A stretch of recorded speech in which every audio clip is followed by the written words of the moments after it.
Hey everybody, Peter Zeihan here, coming to you from an exciting hotel room.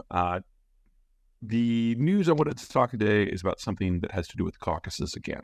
For those of you who remember, a few weeks ago, the Azerbaijanis launched a fair bit of a lightning assault on a place called Nagorno-Karabakh, which is an area that was populated with ethnic Armenians, and the war was over in less than 3 days.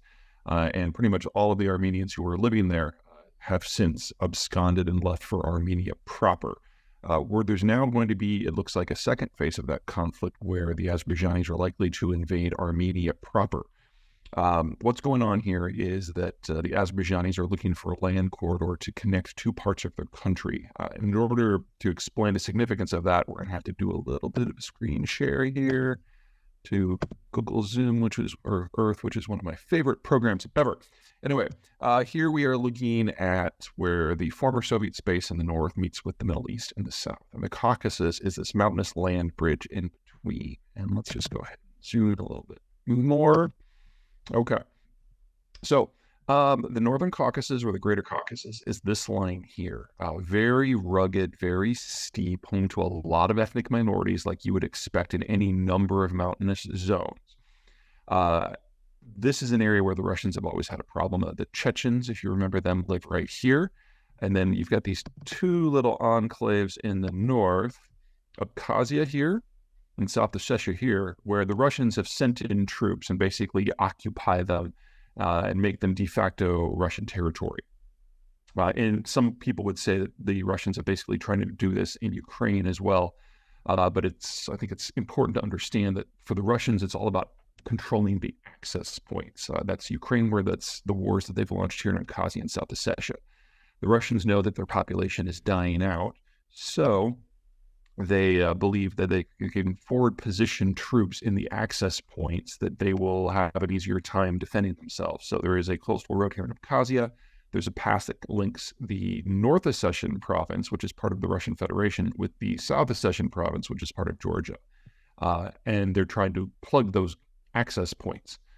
So you're going to see a lot of this, whether it's in Central Asia or the Western periphery that is near Europe. And that actually is kind of relevant to the discussion about what's going on in Azerbaijan and Armenia. Now, here we've got the former Soviet Republic of Azerbaijan. The capital here is Baku. It's got about half the population of the entire place. The former Soviet Republic of Yerevan, independent Armenia, is right here. You got the Turks over here and the Iranians to the south. Now, let's zoom in a little bit more. Okay, Yerevan, capital of Armenia. Mount Ararat is a zone that supposedly Noah's Ark crashed into as the floods receded. It is the national symbol of Yerevan, of the Armenians, and it is not in their territory. It's in Turkey, but they can see it. It dominates the skyline from the capital. Nagorno-Karabakh is this mountainous zone over here. This is the area that the Azerbaijanis recently liberated from Armenian control. And Nakhchivan, which is right here, is that chunk of Azerbaijani territory that the Azerbaijanis would like to physically connect to their country. And if all of this seems like just cartographic spaghetti, it is, and you can thank Joe Stalin for that. Because at the time that the Soviet Union was gaining control of this area in the 1920s, he went through and modified all the borders to make sure that if any of these areas ever got independence again, that it would immediately be at one another's throats. And he wielded his pen with extreme levels of skill. So let's get a little bit closer. The dominant issue in this area actually isn't the Russians. The Russians had a defense agreement with the Armenians until very recently. I mean, I guess technically it's still in force, but the Russians have moved most of their troops out and moved them to Ukraine because they need every pair of hands and every gun they can get. And that's kind of held this area frozen. But once you get into the Lesser Caucasus, remember, Greater Caucasus are to the north, Lesser Caucasus are this kind of broad zone in the south. The mountains are nearly as onerous. It's still mountainous, it's still difficult, but there are a lot more corridors that access this area. And in this zone, it's traditionally not been the Russians that have been the major power. It's been either the Turks or the Iranians. Well, let's see here. Problem that the local powers have always had, those Turks and Armenians, is accessing one another's lands. The Turks and the Iranians have always had a bit of a problem rubbing up against each other. There are a number of mountain passes and access points and corridors that allow access, but they're all seasonal and limited, with one exception, and that is this right here. This is the Aras River, and this is the best point of access between Anatolia, or Turkey, or the Turks, and Persia, or Iran, and the Iranians. The thing is, Stalin again, it's split. So in the north, the northeast section of that corridor is controlled by Armenia, and it's home to the Armenian capital of Yerevan. The northwest chunk is controlled by the Turks and is home to Mount Ararat. The southeast chunk is Nikhavan, and it is controlled by the Azerbaijanis, and the southwest chunk is Iranian right here in Iranian Azerbaijan. So goes the thinking, the Iranians are really happy with the current state of affairs, because if this corridor is split into 4 different chunks, then no one can really use it to pour Turkish power down into northern Azerbaijan. However, what's going on with the Azerbaijanis is they want a corridor that crosses this zone of southern Armenia and directly links Azerbaijan to Nikhavan, and then there's a road and rail system here that goes into Turkey proper.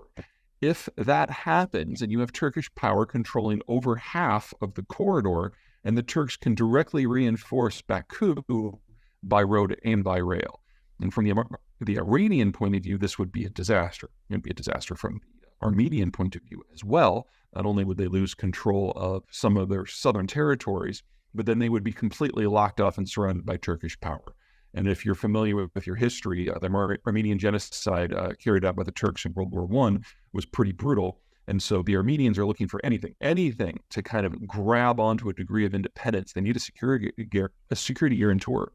And if they can't have the Russians, then the Iranians are the only other player in town.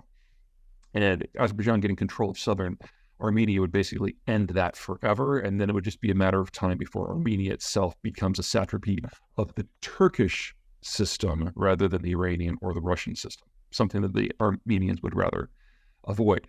But for the Iranians, this is also a national survival issue, because this corridor, if you continue following it south, eventually reaches the city of Tabriz, which is the capital of the northern region, of Iran. And northern Iran is primarily populated by ethnic Azeris, who are basically the same ethnic stock as the folks who run Azerbaijan. So they have always been the group in Iran that the Iranians have been most nervous about exercising a degree of independence. And if the Turks get de facto control of this area, all of a sudden that is very much in play. So we have a situation here where maybe the Russians are leaving stage left because of the situations in Ukraine. They can only focus on the things that are core to them. And since they control Abkhazia and South Ossetia, they control the access points to the northern Caucasus, and they're kind of declaring that good enough.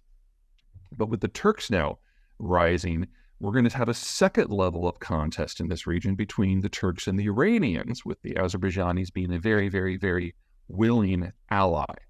So what we're going to see over the next several weeks to months, something that the United States is concerned about, is this point becoming in play. Because if that becomes in play, then this whole corridor all of a sudden becomes in play. And we need to start thinking about what it means to have Turkish troops in Nikhavan hard on another part of the Iranian border. That's where it is. Okay. I think that's everything. You guys take care.